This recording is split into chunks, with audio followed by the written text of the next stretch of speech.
се казваш? Казвам се Велина Костова. Явявала ли си се на други музикални състезания? Да, в Music Idol. Какво се случи?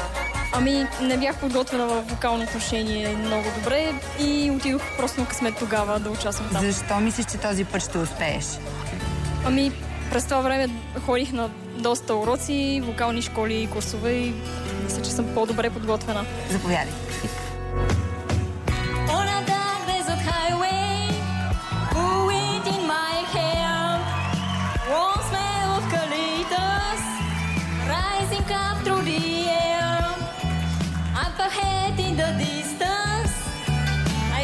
Shimmering light. My head grew heavy and my side grew dim. I had to stop for the night. Welcome to the Hotel California. Such a lovely place, such a lovely place, such a lovely face.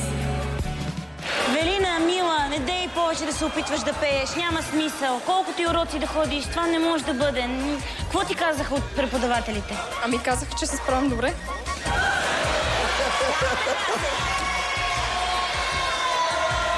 Това е нечовешко, бе. Това е, разбираш ли, това е просто няма такова не, което аз мога да ти дам, бе.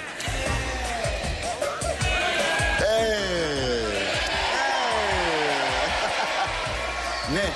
Че имаш не от мен. Имаш не от мен. Не от мен. Благодаря, довиждане.